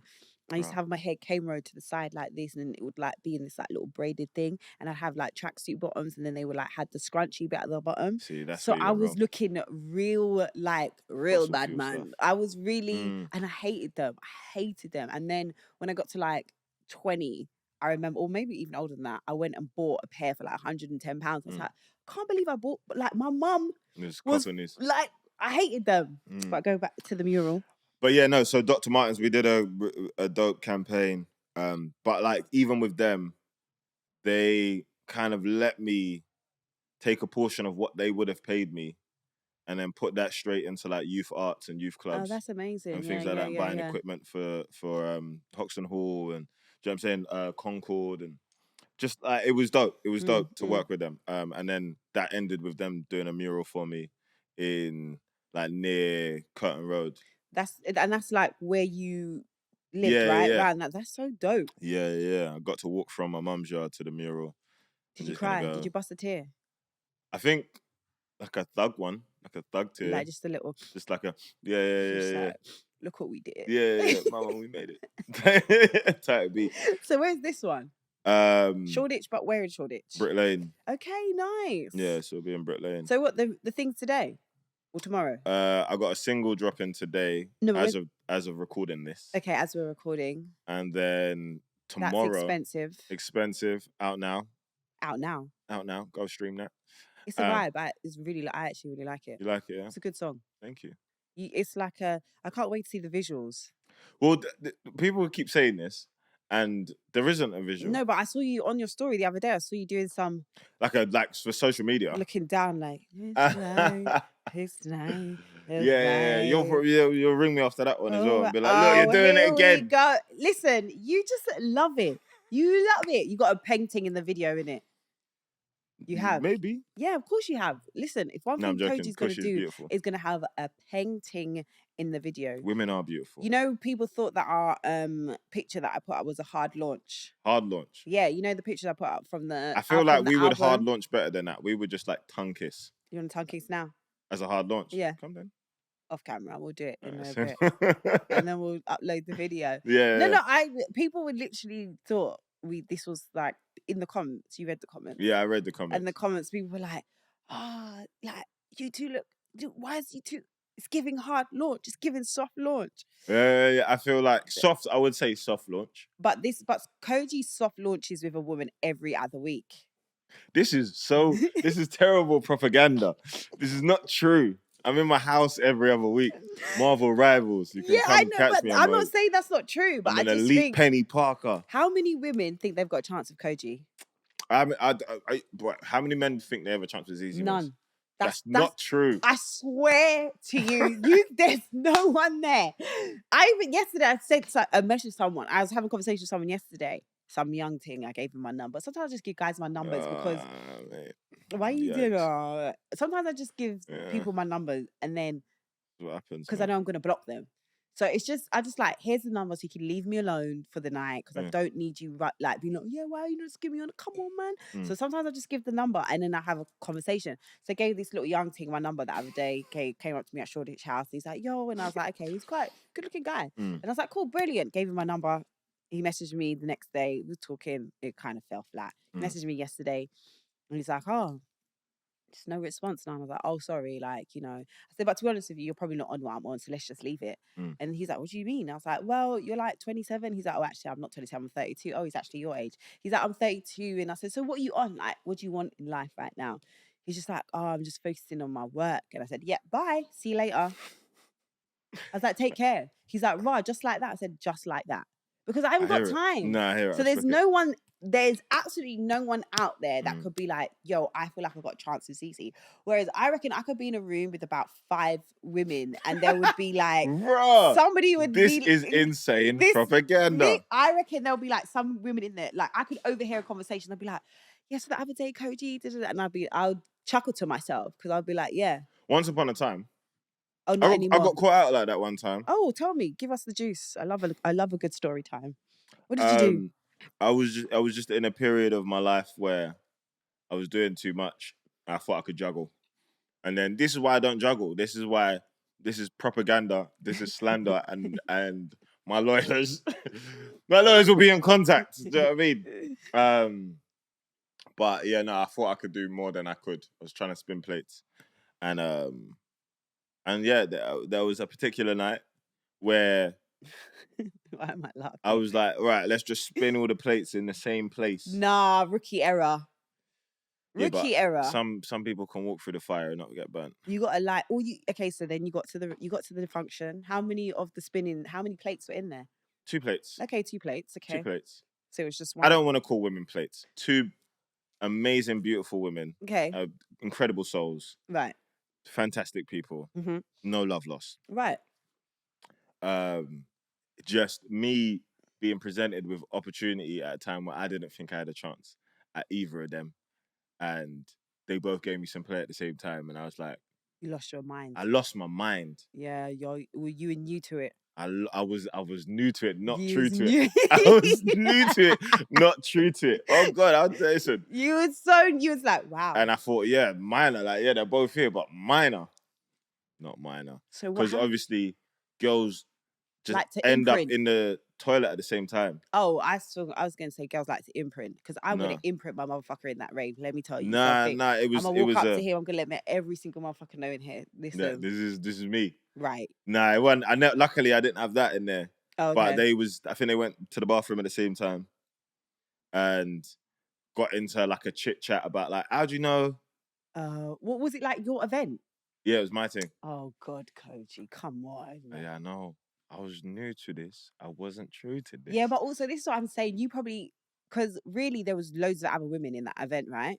Yeah. Yeah, so you would have given off a sign that these two were, if I'm making sense. You What? didn't play it right. Because how did they know that? Let me tell you something, yeah? Women are very strategic. We're very smart. We read the room. You could say hello to a woman and we could be like, they're fucking 100% something's going on between them. So just because of a slight body language or something that we know we can identify with. So you made the mistake of doing something that they both clocked on, and that's why they ended up even having that conversation. Because if that's the case, they would have had a conversation with every other woman in there. Maybe it's because you was doing up. I wasn't doing it well. I took some L's, wasn't doing it right. But that's probably why now you're just over friendly to everyone. It's easier. Because then no one can clock who the actual person is. And plus, I'm not over friendly. I'm just myself. You are over This is friendly. propaganda. You are the most. I have a thing. I always attract over friendly men. I'm not over friendly. 100%. I'm just friendly. Over friendly. No, okay, yeah, but that is always going to translate to. I always have this conversation with friendly men. You cannot be You cannot be friendly to women. So no more friendship. It has to be very like, hi, you're right, boom. But you're like. Is that the noise I make? Yeah, and it's all like, it's all like, and then you're so charismatic. It's all like, hi, how are you? How do you feel? You look gorgeous today. How are you? And it's all like, oh God. That's a fact. Yeah, but I care about how you are. Yeah, but there's a way you do it. And women, we're always going to read into it. And because you're a good looking guy, it's curtains for you. So you have to just put things in place so that you don't get yourself into trouble. Just say, yo, what gone? That's what I'm saying. Well, gone. I hope your day's all right, That's miss. what I mean. But you want to do look all right, miss. Yeah, later. Right? Yeah, you want to be like hello, and then you might even just you got. Doesn't it make your day when someone genuinely tells you look nice today? Yeah. And they look at you and they mean it. Yeah. Makes you feel sexier. Yeah, but you don't need to do that to everyone. Doesn't everyone deserve happiness? No. Not on that capacity. No. Wow. You could just be like, hello. You want the worst for everybody. I just want whoever I'm fucking around with not to be out here telling everyone that they're beautiful. Do you know what I'm saying? Hey. I'm not saying that with you, like, because that sounded like, you know what I mean. Propaganda. It's not propaganda. Quickly, I want to talk to you about the fashion. When are you going to bring out your own edit? Because you presented the fashion awards twice. Yeah. Back to back. Right. I mean, what time of year is it? They might call me for the third. They might call me for the 3 three times lucky. I know. I would love to do it a third time. If I do it one more time, I'm retiring. We're going all out. This year, you could tell you were so comfortable. Last year, the first year I did it was great. But this year, you could tell you were so comfortable on the stage. You've been there before. You admire, like, gelled really nicely the first time. But you could, when you build that rapport with someone. For sure. I got to give credit to Maya, though. Of course. She's Maya can do that with, yeah, of course. Maya can do that with her eyes closed. You know what I mean? Because that is her world, and she's been doing this for ages. And she always injects her own personality into it, and she makes it fun. Do you know what I mean? So then, when you work with someone like that, also I think when you work with someone like Maya, I'm going like I've worked with Maya before, but I think when you work with someone like Maya, she makes it not feel so serious. For sure. Because sometimes you'd be reading that teleprompter and you're like, fuck, for sure. I need to stick to this, and then Maya will just make it. What it's supposed to be, if that makes sense. I'm like, I didn't realize the scale of what it was. Oh, yeah. So when my sisters rang me, my sister has a very nonchalant way of telling me about big things. I love her sister, by the way. Yeah, Marsha. Big up Marsha. Marsha loves me. She does like you. I know. But she called me and she was like, the BFC want to work with you. I'm like, cool. Right, yeah. Like, just be like going to talk or something. Yeah, yeah, book it then. She's like, yeah, they might want you to host something, but we'll find out what it is. And I'm like, okay, cool, sick. So then I get to the there's a Zoom call. Yeah. But if I'm at home, sometimes I'd like if the camera's on or off. If I'm at home, I'm at home. Meaning whatever I'm doing, I'm doing. If I'm drinking in my house, I'm gonna keep drinking. Yeah. If I'm smoking in my house, I'm gonna keep smoking. Oh, what, on camera? It's my house. I've got on this hell of people in this Zoom call. Right, yeah. So I've obviously I put it away. But the smoke is still blowing past the camera. Right. Maya comes onto the call late and can see the smoke blowing past the camera and just bursts out laughing. And I was like, Maya, what are you doing here? And she's like, we're hosting the awards. And I'm like, what? I'm like, is that what this meeting's for? Like, I was baffed. Because in my mind, maybe it's imposter syndrome. I'm like, me? I feel like you have a lot of imposter syndrome. Yeah, man, I'm a civilian. Why? I'm a civilian, man. Yeah, but you're so dope. Thank you. Why is it? Do you know what? The dream is... It goes back. Shall I tell you what it goes back to? What does it go back to? It goes back to the album. Don't look down. Yeah, don't look down. That's why the imposter syndrome comes. It's always there. It's true. Because you're just worried about falling from fame. Falling from fame, falling in love, falling in everything. Yeah. It's a lot of... By the album. It's a lot of fear. By the album, it's a lot about... If you like horror films, it's a lot scary. about falling. And you've got some dope features on there as well. Tell us about the features on the album. Oh, we got Bow Wow. We got... Do you know what? Funny enough, there's people on records that aren't even credited, but they just came and they murked. Do you know what I mean? So Camille did some additional vocals on Rotation, the intro song. Bow Wow's on Rule 1. That's a single that's out now. Rule 1, go stream that. Dende, an amazing R&B singer from Houston. Fire. James Vickery, again, another British amazing R&B vocalist. Like, if you want the yearning, the serenading, the old school, the falsetto, in the rain, the white blazer, slow motion, hop skip, James Vickery's your guy. Okay. We got... I'm going out of order now. Oh, I actually have heard a few songs with James Vickery. Yeah. We got a sick record, actually. Oh, nice. Crystal is on there. Oh, nice. Yeah, Jazz Caris. Okay, nice. What's the Jazz Caris sound? What does that sound like? We got like a... I call it like... The best way to describe it is like it's Afrobeat-y, but it's like an anthem. It's like Welcome Back to the Streets anthem, but like in a not like toxic way. It's just like in a self-reflective way. Okay, right. In a very Kojey way. I mean, I think Kojey has elements of toxic. Hey. Not in a bad way. No, I was gonna say thank you. That's the nicest thing you've ever said to me. I think a little bit. I think toxic sometimes get a bad word rep, because I think you can be good toxic. Yeah, you can be good toxic. A little bit. Go on, we'll find out. But Coltrane's on there. Victor Ray's on there. Okay, cool. Chrissy Lou's on there. Getz is on there. Is there anyone that you wanted that you couldn't get? Yeah, there's a couple people. You want to name them? It's not even that we couldn't get them. We got them. Odile was meant to be on this album. Oh, that would have been nice. Yeah, we had a record. You two are the same genre looking, by the way. Looking. I always say that there's certain men that have the same genre of look, and you man are in that same genre. Do you know what's so funny? Where was I? I was somewhere, yeah. And someone thought you was Odile. A car pulled up to me. Of course, you man are the same genre. He was like, Odile. And I've turned around, I'm like, nah, brother. Kojey, nice to meet you. And then, but I wasn't trying to, the driver was on balloons. I'm telling you, I'm waiting for the day when you and Odile do a video for the socials. The gal are gonna go mad. I'm gonna shout him. They're gonna like one of those ones that he's just like just like, and then you two are just like with the locks and everything. Yeah, I'm also anti-men with locks, by the way. Is it? Yeah. Oh no. Can't do anything about that. Ring. This is my red flag list. That's what I'm saying. She's just basically trying to diffuse the comment section from the picture that we saw. She's like, nah, he's not me. He's got ring fingers and dreads. He's toxic. He talks to everyone. No, but it's in a nice way. No, Kojey is lovely. I actually really adore Kojey. I think you're a really lovely person. I adore you too, Zeze. Thank you. And I think you're extremely talented. Thank you. And I genuinely wish you all the best. This sounds like I'm wrapping up, but I'm actually not. But because I want to ask you about the acting, because I know you're getting into the acting. Yeah. You're just actually, because you used to dance as well, didn't you? You did the dancing, I was a dancer the acting. for 10 years. 10 years? 9 till 19. That's why you're so good with your hips. I do a lot with my hips. I know.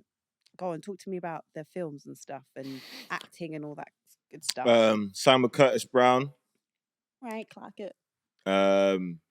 Been self-taping. That's awful. Oh, I hate it. Done a short film recently. How was that? It's amazing. Director Luigi's incredible.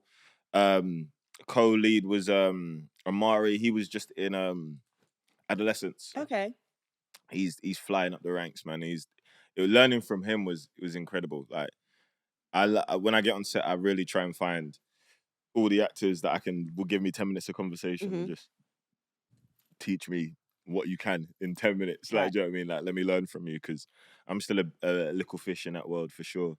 I did a TV series called Am I Being Unreasonable, which was another crazy little learning curve in the acting world, because so originally I was a character, I had lines.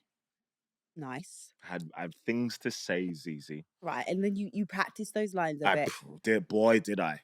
Different ways to say it. I could, if they said do it like an action film, I would have crashed through the ceiling. If they said do it like a romance, I would have cried on the spot. Do you know what I mean? I had it down packed. My little 8 lines. I had them. 8 lines is a lot, you know. Hey, you're telling me. You're telling me. That's a lot. Oh boy, was I prepared. Sometimes you're going to set for 1 line, brother. That's it. 8 lines. Okay. They were short lines. They were short sentences. Doesn't matter. Yeah, but that's a lot of talking. Hey, then what happened? The lead, Daisy, she was pregnant. Okay. At the time, and basically, like the scene that was like the scene. We started shooting it, and then shortly after we shot that scene that we needed to shoot more of, she went into labor. Oh. So production had to stop, and then when we came back, obviously they had to shrink it down because that scene had bare extras. Okay. It was shot at a particular time of year. A lot of it was outside, and a lot of it we couldn't actually use that way, the same way anymore. So the script had been rewritten, and essentially all the talking parts that I had basically been written out, and I'm just there lip-sync. I'm just in random places lip-sync now. What do you mean, like lip-sync? Yeah. Like kissing? Yeah. Oh wow. Yeah, I'm like the heartthrob. And you're so you're just lip-sync with no lines? More or less, yeah. Wow. And how many different women did you have to lip? Just one woman. Okay, and how many times did you have to lips her? How many takes did you do? We were super professional. We got it done. I always wanted to do a sex scene, you know.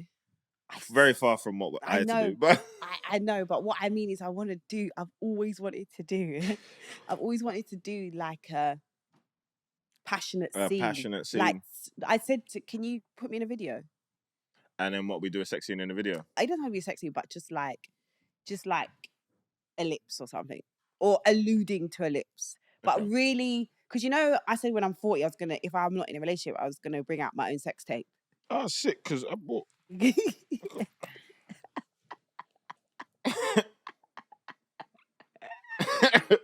Just check. I just want to see your angles. And I said I want it to be like when I'm 40, if I'm not in a relationship, I'm gonna bring out my own. Ray J's thing in the beginning where they're just chatting and then it would just cut. Basically, just cut. And it's just music video just and cheeks. Yeah. So that's what I said. I said when I'm 40, but I want it to look so cinematic.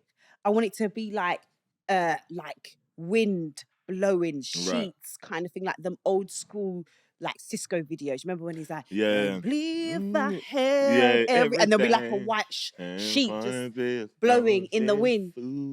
Yeah. All of them. Yeah. So that's what kind of thing. And then I want that. So that's what my 40th, if I'm not, I'm going to just put it on OnlyFans and make bank. Like put it on there for like 100 quid and then just hopefully. I mean, you'll make a bit and then people are definitely going to like rip it and then it'll be free. Yeah, I know, but it's going to be, you're not even going to actually see me doing anything. It's just going to be cinematic sex scene. So you might paid 100 quid for that. So you might see an arse. It's daylight robbery.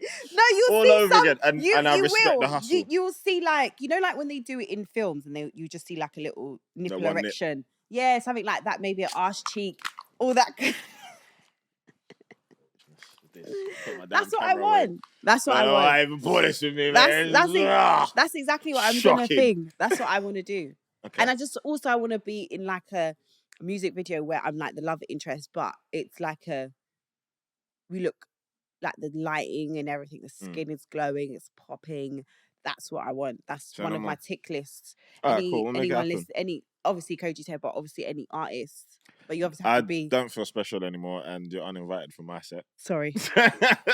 Can't put an open call out. No, but obviously I'm just saying, like, any, you know, because you might take long, and then someone else might. Like, do you know what I mean? It's wine. Wine only gets better with time. I could take long. You only get prettier. What's since you've got the since you got your single coming out? Yeah. Expensive. Yeah. What's the most expensive thing you ever bought? Like borrowing like my house. Yeah, I was about to say that, borrowing the house and all that. What's the most expensive thing you've bought and you? In one go, like one probably in one like go. My first watch. Okay. Which was? Sea Dweller, Rolex Sea Dweller. Still got it? Yeah, still got it. Nice that. And then what's the most expensive thing you bought? No. What's the most expensive thing in your life that is not monetary? Not my son. It would be your son. Yeah, it'd be my son. Yeah. Outside of your son? Outside of my son. Most valuable thing in my life that's not monetary, my sister. Big up Marsha. Big up Marsha. Marsha all the way. Every day. Because she is actually dope. She's good people. She's good people's, and she's like, it's good to have someone like that your sister and your manager at the same time, because you know it's always going to be the best interest, and she's always going to be there. Mm-hmm. Unless you push her away. Because you probably are quite hard to work with, Kojey. You reckon? Of course you are. I know you are. When she does her tell-all, we'll find out. Okay. Have you got any questions for me?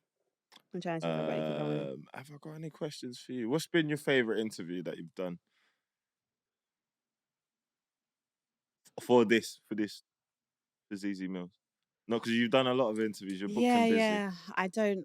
Do you know what? It would probably, the one that always comes to my head is Wiley. Okay.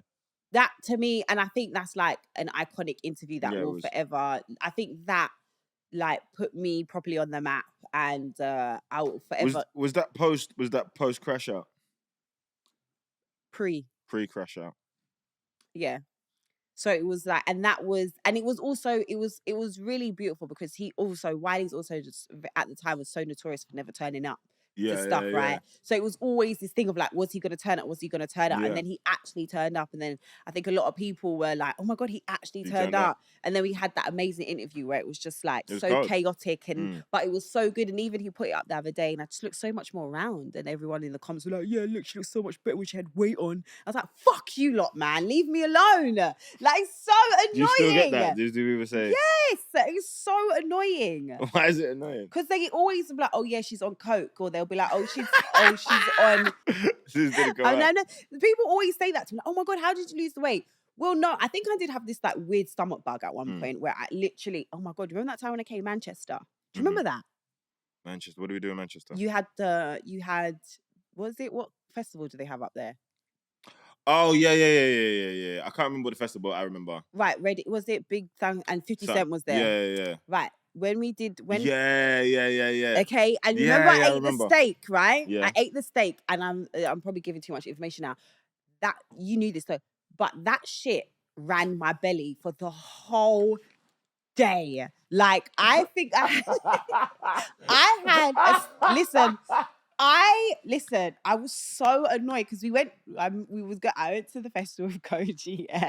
We got a steak beforehand. We got to eat, and I was eating the steak, and I was like, I think that this is not going to go down well, because at the time I had this, I don't know what it was. Up until this day, I'd go to the doctor. Look, he's laughing at me because he remembers.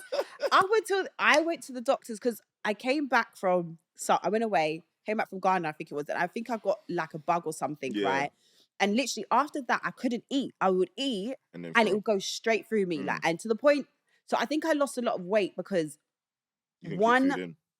I just basically didn't want to eat because I was scared of eating, because it would just go straight through me. And wherever I was, it was peak for me. Yeah. So if I was out, I would just not eat because I couldn't risk what was going to happen with me eating. And I literally went to the doctors. I got tested for like bowel cancer, all of these things, because I was dropping the weight and I couldn't keep food in, and it was just mad. So that day, oh my God, that was actually like painful for me, because I just had to keep going to the toilet. Yeah. Did you notice that?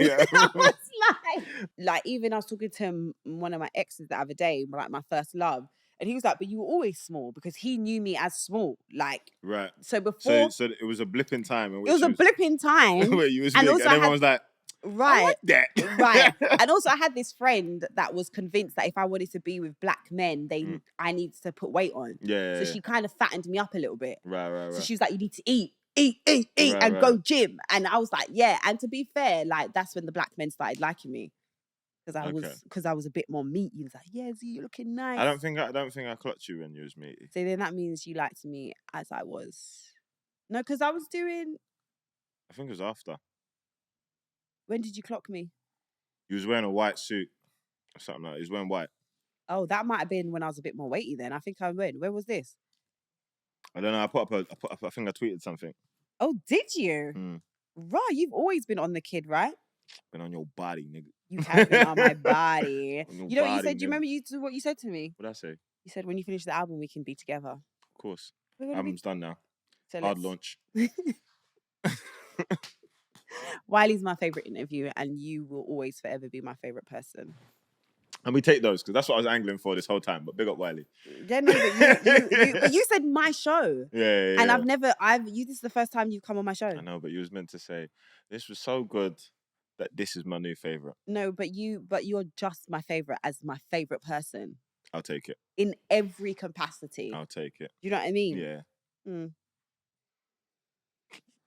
trying to think if I've got anything else that we've got in the notes before we wrap up. We've done the meal. Okay, cool. Anything else you want me to cover? No. Okay. Oh, one thing I will say, we can leave on this, which is a nice roundup. You said that you want this album to be an album that people can come back and visit on their milestones in life. Yeah. What do you think makes Don't Look Down timeless? I think it's the attention to detail in the music. I always shout out the incredible producers and artists and writers that helped me along this way, that made something genuinely this special. And kind of trusting in the fact that, yeah, it will have its time now.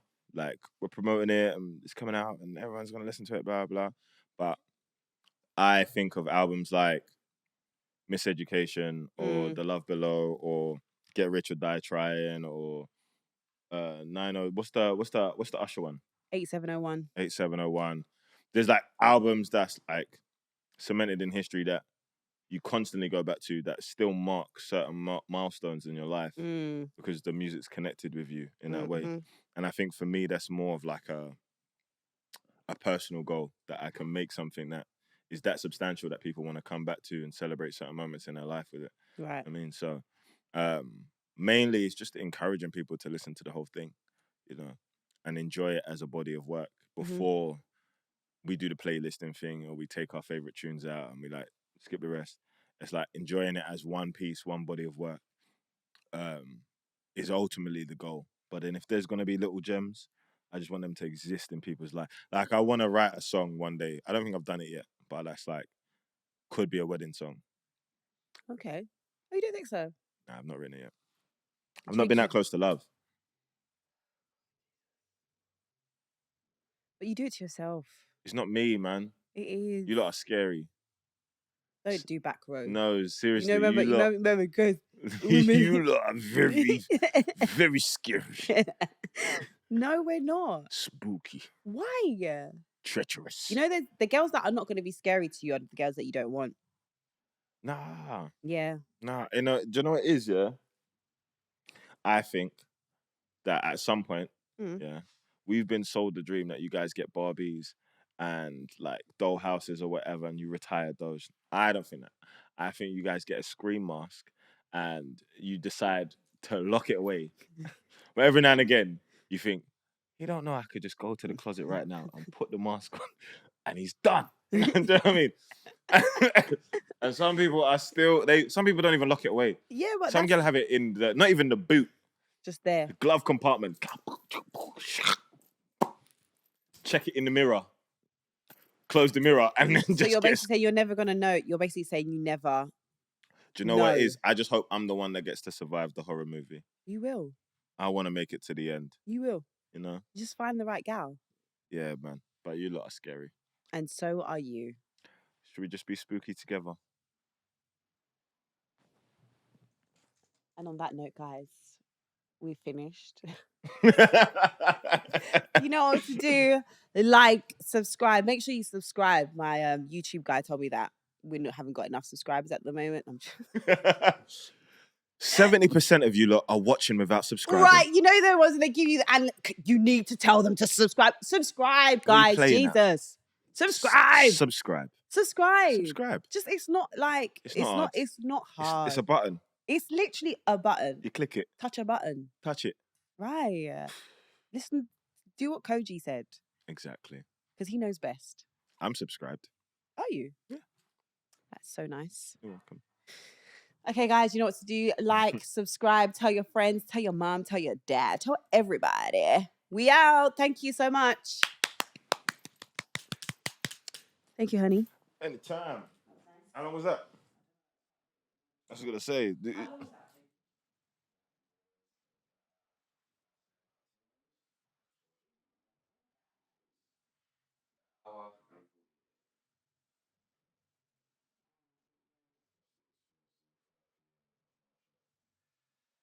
Proof this copy.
Oh.